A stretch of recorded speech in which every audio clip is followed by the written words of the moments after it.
Energy literacy training module number 8 में एक बार फिर खुशामदीद। इसका उन्वान है 1/3 तक तवानाई के इस्तेमाल से गुरेज करना। पिछले मॉड्यूल में हमने सीखा कि हमें शमसी तवानाई को सही तरीके से इस्तेमाल करना चाहिए, वरना आप एक मसला पैदा करने जा रहे हैं।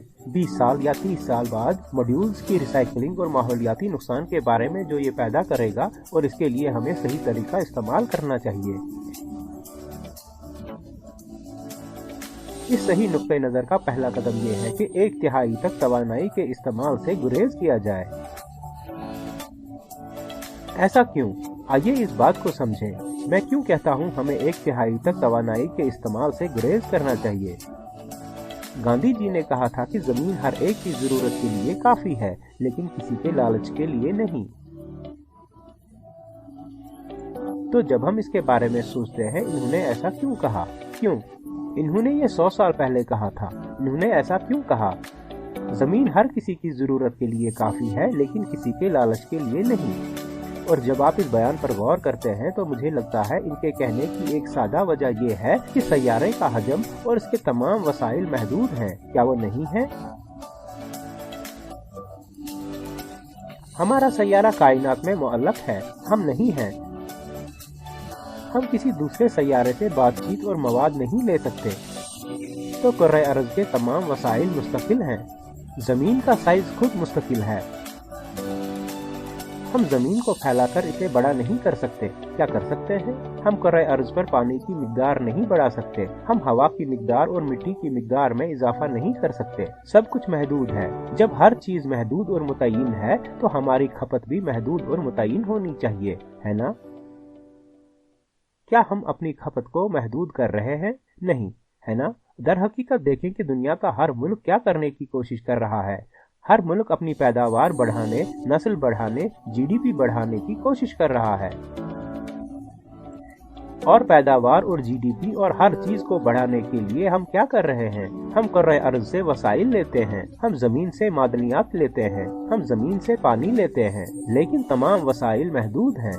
ये कैसे मुमकिन है कि हम ज्यादा से ज्यादा इजाफा करते रहें? ये कैसे मुमकिन है कि हम हर वक्त पैदावार और खपत और जीडीपी में इजाफा करते रहें? क्या ये मुमकिन है? इसके बारे में सोचें। कोई ये नहीं है। ये समझना बहुत आसान है। ये मुमकिन नहीं है।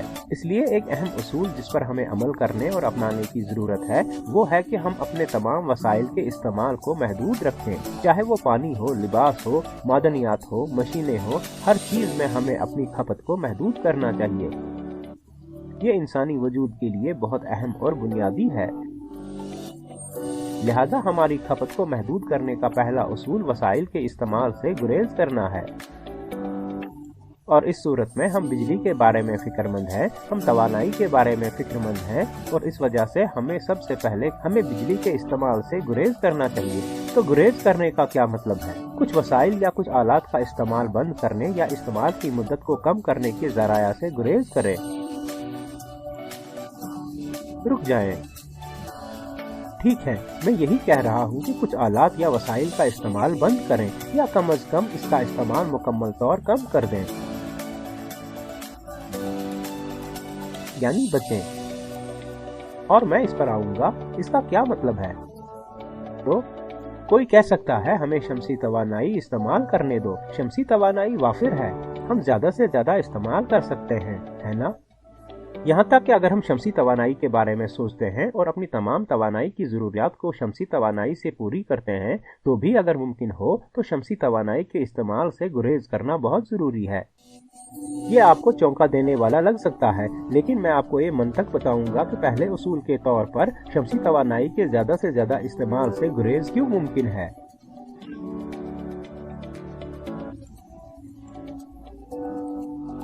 क्यों?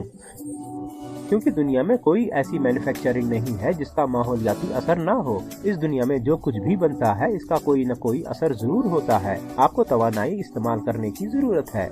हमें इसे पैदा करने के लिए कुछ इस्तेमाल करने की जरूरत है। वहाँ ज़िमनी मसनूआत होंगी और आलूदगी पैदा होगी, मुफ्त गर्दिश की जरूरत होगी। जब आप हर चीज तैयार करते हैं तो इस वजह से माहौलियाती असरात हमेशा मौजूद रहेंगे, चाहे आप शमसी तवानाई की टेक्नोलॉजी या काबिल तजदीद तवानाई की टेक्नोलॉजी इस्तेमाल करें। मुझे उम्मीद है कि आप पर यह वाज़ह है कि काबिल तजदीद तवानाई या शमसी तवानाई के इस्तेमाल की वजह से भी कुछ असर पड़ेगा। आइए शमसी तवानाई की मिसाल लें। आप जानते हैं कि सोलर पैनल से शमसी तवानाई पैदा की जा सकती है, ठीक है, लेकिन सोलर पैनल्स के अलावा और भी बहुत से अज्जा हैं। आपको ढांचे की जरूरत है, आपको तारों, पेड़ों, इलेक्ट्रॉनिक्स की जरूरत है, बहुत सी चीजें जिनकी आपको जरूरत होगी।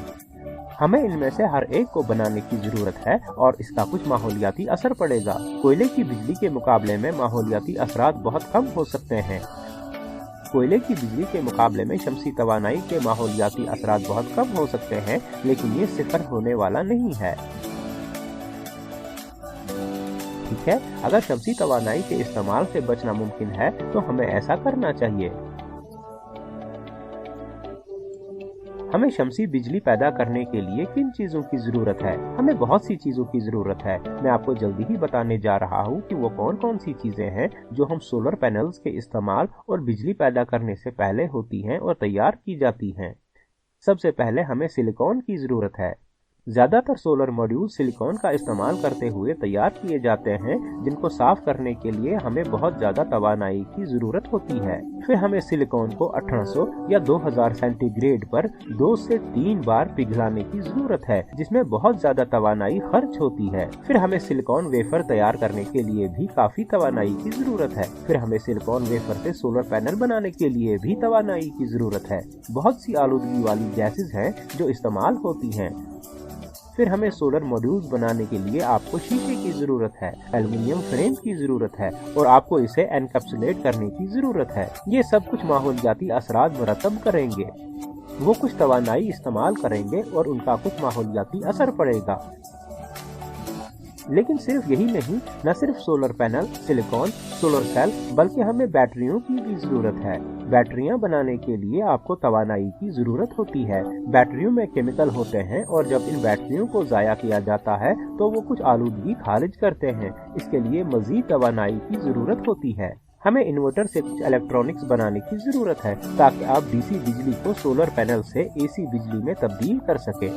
इसके कुछ मुज़िर असरात होंगे। हमें सोलर पैनल लगाने के लिए कुछ ढांचे की जरूरत भी होगी। हमें कुछ केबल्स की जरूरत होगी। आप जानते हैं कि एक छत से कमरे तक और हर जगह शमसी बिजली पैदा करने और मुंतकिल करने के लिए।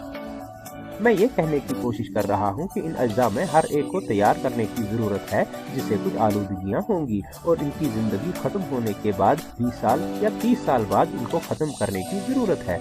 लिहाजा हमें इन तमाम चीजों के इस्तेमाल से हत्तुल इम्कान बचना चाहिए अगर मुमकिन हो। अगरचे मैं आपको बताना जरूरी समझता हूँ कि आप इस उलझन में ना पड़े। सोलर पैनल्स और बैटरियों और स्ट्रक्चर्ड वायर के इस्तेमाल की वजह से कार्बन का अखराज और आलूदगी पेट्रोल और डीजल के इस्तेमाल से कोयले पर मबनी बिजली के इस्तेमाल से बहुत कम है।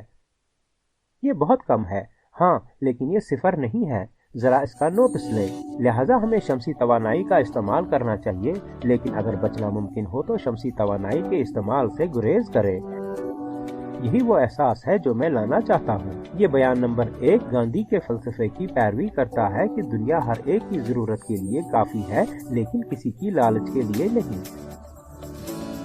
तो अगला सवाल ये है, किस चीज से बचा जा सकता है? मुझे वो हर चीज दरकार है जो मैं इस्तेमाल कर रहा हूँ। AC, refrigerator, cooler, washing machine चाहिए, मुझे ये चाहिए, मुझे वो चाहिए। किस चीज से बचा जा सकता है? दूसरी चीजें जिनसे बचा जा सकता है, हाँ, बहुत सी चीजें हैं। और जब मैं मौसमियाती तब्दीली के खतरात, मौसमियाती तब्दीली की तबाहकुन नौयत से आगाह हुआ तो मैंने अपने आप को देखना शुरू किया। किस चीज से बचा जा सकता है? ठीक है, बहुत सी चीजें हैं जिनसे मैंने गुरेज किया है। मैं घर के एयर कंडीशनर इस्तेमाल नहीं करता, घर में फ्रिज नहीं है, घर में माइक्रोवेव नहीं है, घर में गीजर नहीं है। हम खुश हैं और मेरा घर खुश है। ऐसा नहीं है कि हम अमीर नहीं हैं या हम ये चीजें खरीद नहीं सकते। हम یہ سب خرید سکتے ہیں، لیکن اس لیے کہ ان تمام چیزوں کے استعمال سے ماحولیاتی اثرات مرتب ہوں گے جس کی قیمت میرے بچوں کو بھگتنی پڑے گی، اس کے لیے بطور ذمہ دار والد مجھے اپنی کھپت کو محدود کرنا چاہیے۔ ٹھیک ہے، کیا بچا جا سکتا ہے؟ نمبر 1، مجھے یقین ہے کہ ایئر کنڈیشنر کے استعمال سے بچا جا سکتا ہے۔ جو منطق میں آپ کو بتانے جا رہا ہوں آپ خود سمجھ جائیں گے کہ ہمیں ایئر کنڈیشنر کے استعمال سے کیوں گریز کرنا چاہیے۔ ٹھیک ہے، ایک بہت سادہ سی وجہ ہے کہ اگر آپ 1 گھنٹے کے لیے ایئر کنڈیشنر استعمال کرتے ہیں، ایک عام 1.5 ٹن کا ایئر کنڈیشنر تقریباً 1 گھنٹے کے لیے، اس کے لیے 1 یونٹ بجلی کی ضرورت ہوتی ہے۔ 1 یونٹ، اور ہم نے پہلے کے موڈیولز میں دیکھا کہ بجلی کے 1 یونٹ کے نتیجے میں تقریباً 1 کلو گرام کاربن ڈائی آکسائیڈ کا اخراج ہوتا ہے۔ 1 یونٹ 1 کلو گرام کاربن ڈائی آکسائیڈ، کیونکہ 80 سے 85% یا تقریباً 80% توانائی کوئلے سے آتی ہے۔ تو یہ 1 کلو گرام کاربن ڈائی آکسائیڈ جب فضا میں خارج ہوتی ہے تو یہ بہت کم وقت میں جذب ہو جاتی ہے، لیکن اس کا زیادہ تر حصہ تقریباً 200 سے 400 سال تک فضا میں موجود رہتا ہے۔ 200 سے 400 سال کے طویل عرصے تک یہ کاربن ڈائی آکسائیڈ فضا میں رہنے والی ہے۔ اور کاربن ڈائی آکسائیڈ کا کیا کام ہے؟ Global warming. تو یہ 200 سے 400 سال تک گلوبل وارمنگ کرتا رہے گا۔ تو خلاصہ یہ ہے کہ 1 گھنٹہ آرام، 1 گھنٹہ ایئر کنڈیشنر کا استعمال، 1 گھنٹہ سکون ہے۔ اور یہ 1 گھنٹہ آرام 200 سے 400 سال تک تکلیف ہے۔ یہ تکلیف کون برداشت کرے گا؟ میرے خیال میں اے سی استعمال کرنے والے زیادہ تر لوگ 40، 50، 60، 70 سال بعد مر جائیں گے۔ تو 200 سے 400 سال تک تکلیف کون برداشت کرے گا؟ ان کے بچے، ان کے بچے اور ان کے بچے، نسلیں در نسلیں اس کا پھل بھگتیں گی جو آپ ابھی کر رہے ہیں۔ اس نقطۂ نظر سے کیا آج ایئر کنڈیشنر استعمال کرنا واقعی مجرمانہ نہیں ہے؟ خاص طور پر جب یہ کوئلے کی بنیاد پر بجلی پر چل رہا ہو۔ یہ واقعی بہت برا ہے۔ اس کے بارے میں سوچیں۔ مجھے لگتا ہے کہ ہمارے آنے والی نسل، ہمارے اپنے بچے آپ کے آرام کی قیمت ادا کرنے جا رہے ہیں جو آپ اس وقت لطف اندوز ہو رہے ہیں۔ ہم ایک طویل عرصے سے ایئر کنڈیشنر کے بغیر رہ رہے ہیں، کیا نہیں ہے؟ آپ جانتے ہیں کہ ہزاروں سالوں سے ہم زندہ ہیں، لہٰذا ایئر کنڈیشنر کی ضرورت نہیں ہے۔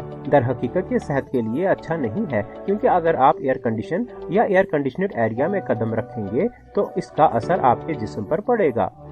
خیر، اس سے اور کیا بچا جا سکتا ہے؟ گیزر کے استعمال سے بچا جا سکتا ہے۔ آپ جانتے ہیں کہ جب ہم گرم پانی استعمال کرنے کے لیے گرڈ سے آنے والی بجلی استعمال کرتے ہیں تو یہ ایک اور بری چیز ہے، کیونکہ جب بھی آپ اچھے گرم پانی سے نہاتے ہیں، صرف ایک غسل، آپ کو تقریباً 1 یونٹ بجلی کی ضرورت ہوتی ہے۔ آپ جانتے ہیں 2 سے 3 کلو واٹ کا گیزر جو ہم استعمال کرتے ہیں، اسے 20 سے 30 منٹ تک استعمال کریں، یہ ایک غسل 1 یونٹ بجلی استعمال کرے گا۔ کیا اس کا مطلب یہ ہے کہ آپ کو گرم پانی سے نہانا چاہیے؟ نہیں، جب موسم سرما ہو آپ کو کرنا چاہیے، لیکن گرڈ پر مبنی بجلی استعمال کرنے کے بجائے آپ کو LPG پر مبنی بجلی کا استعمال کرنا چاہیے۔ اور یہ بھی ایک فوری پش بٹن چیز نہیں ہے، ٹھیک ہے؟ لہٰذا جب آپ اپنے گیزر میں بٹن دباتے ہیں تو آپ کا غلط استعمال یا زیادہ استعمال ہوتا ہے، اور توانائی جب آپ LPG کی مدد سے گرم کریں گے تو آپ محدود ہو جائیں گے، اس لیے بہت ضروری ہے۔ لیکن ایک غسل 1 یونٹ بجلی کے برابر ہے، اور بجلی کا 1 یونٹ 1 کلو گرام کاربن ڈائی آکسائیڈ کے اخراج کے برابر ہے، اور 1 کلو گرام کاربن ڈائی آکسائیڈ موسمیاتی تبدیلی میں 200 سے 400 سال کا حصہ ہے۔ اور یہ ایک اور بات ہے، میں ذاتی طور پر یقین کرتا ہوں کہ یہ ہونا واقعی ایک بری چیز ہے۔ یہ تقریباً ایک مجرمانہ چیز ہے، خاص طور پر جب آپ وہ نہیں ہیں جو 1 گھنٹے کے آرام یا گرم پانی کے ایک غسل کا پھل برداشت کرنے والے ہیں۔ یہ آپ کے بچے ہیں جو اس کی قیمت ادا کرنے جا رہے ہیں، اور آپ کے پوتے اس کی قیمت ادا کرنے جا رہے ہیں۔ اس لیے فریج کے استعمال سے گریز کرنا چاہیے، اگر ممکن ہو تو ایئر کنڈیشنر کے استعمال سے گریز کیا جائے۔ اور کیا، ہم گھر میں بہت سی دوسری چیزوں سے بچ سکتے ہیں، مثلا ریفریجریٹر کے استعمال سے گریز کیا جائے۔ اور یہ مثال میں دیتا رہتا ہوں کہ جو دودھ آپ جانتے ہیں اس کا ذکر کرشنا کی کہانیوں سے ہندوستان میں پایا جاتا ہے۔ تب فریج نہیں تھا، اور صدیوں سے ہندوستانی معیشت دودھ کا استعمال کر رہی ہے۔ اور اب بھی ایسے گاؤں ہیں جہاں فریج استعمال نہیں کیا جاتا۔ کیا ان کا دودھ خراب ہو جاتا ہے؟ دودھ سب سے زیادہ خراب ہونے والی چیز ہے جسے ہم اپنے فریج میں رکھتے ہیں۔ کیا یہ گاؤں میں خراب ہو جاتا ہے؟ نہیں، آپ اسے صرف 2 بار ابالیں، یہ ٹھیک ہے۔ سبزیاں، آپ جانتے ہیں کہ زیادہ تر سبزیاں فریج کے باہر 2 سے 3 دن تک ٹھیک رہ سکتی ہیں۔ ہمیں اسے ایک طرف کے نم کپڑے میں لپیٹنا ہے اور بس۔ مائکرو ویو کے استعمال سے بچا جا سکتا ہے۔ ویسے بھی کہا جاتا ہے کھانا گرم ہونے پر کھانا چاہیے جب یہ تازہ ہو۔ آپ جانتے ہیں کہ کھانا اپنے فریج میں رکھنا، پھر اسے باہر نکال کر گرم کرنا، اس سے اس کی توانائی کم ہو جاتی ہے، اور ہندوستان میں ہم کہتے ہیں جیسا ان ویسا مان۔ اور اس طرح اگر آپ کھانے جا رہے ہیں جس میں توانائی زیادہ نہیں ہے تو آپ کی اپنی توانائی بھی کم ہونے والی ہے، تو اس سے بچنا چاہیے۔ مائکرو ویو کے استعمال سے گریز کرنا چاہیے۔ بجلی سے کپڑے کی استری سے بچا جا سکتا ہے۔ یہ زیادہ مؤثر نہیں ہے۔ کوئلے پر مبنی استری کو استعمال کرنے کے بجائے، استری والے کپڑے استعمال نہ کرنے کے بجائے، جب ہر کوئی ایسے کپڑے استعمال کرتا ہے جو استری نہیں ہوتے تو یہ ایک عام سی بات ہو جاتی ہے نا؟ تو بنیادی طور پر میں یہ کہنے کی کوشش کر رہا ہوں کہ ہماری روزمرہ کی زندگی میں بہت سی چیزیں ہیں جن سے بچا جا سکتا ہے۔ یہ تبھی ہوگا جب آپ آگاہ اور حساس ہو جائیں گے کہ آپ کے ہر عمل کا رد عمل ہوگا۔ اس کے سائیڈ ایفیکٹس پڑنے والے ہیں، اور اس سائیڈ ایفیکٹ کی ادائیگی ہمارے آنے والی نسل اور ان کی آنے والی نسلیں کرنے والی ہیں۔ اس لیے حکومت کے لیے نہیں، معاشرے کے لیے نہیں، کم از کم اپنے بچوں کی خاطر تو آپ کو کرنا ہی چاہیے۔ توانائی کے استعمال سے حد الامکان گریز کریں، چاہے وہ شمسی توانائی ہی کیوں نہ ہو۔ تجرباتی اصول جس پر آپ کو عمل کرنا چاہیے وہ یہ ہے کہ ہمیں کتنا بچنا چاہیے۔ 1/3 سے بچیں۔ یہ یاد رکھنا اور کرنا بہت آسان ہے۔ بہت آسان بات۔ اگر آپ اس سے بچ سکتے ہیں تو بہت آسانی سے آپ اپنی توانائی کی ضروریات کو 1/3 تک بچا سکتے ہیں، اور مجھے یقین ہے کہ توانائی کی بہت سی ضروریات سے بچا جا سکتا ہے، اور ہمارے آنے والی نسل کی بہتری کے لیے ان سے بچنا چاہیے۔ ٹھیک ہے، تو جاننے کے بعد، اور میں نے کئی مثالیں دی ہیں اور کن چیزوں سے بچا جا سکتا ہے، یہ جاننے کے بعد کہ کافی توانائی کے استعمال سے بچا جا سکتا ہے، آپ کے ذہن میں کیا آتا ہے؟ ٹھیک ہے، میں یہ کروں گا، مجھے یہ اچھا لگتا ہے یا نہیں، میں اس سے کیوں بچوں؟ آپ جانتے ہو یہ بکواس ہے، میں ایسا کیوں کروں؟ ٹھیک ہے، میں نے چیزوں کو تناظر میں رکھا ہے، اور یہ آپ کی اپنی پسند ہے کہ آپ کون سا نقطہ نظر اپناتے ہیں اور کیا اقدامات کرتے ہیں۔ یہ ٹیوٹوریل IIT بامبے کی طرف سے پیش کیا گیا۔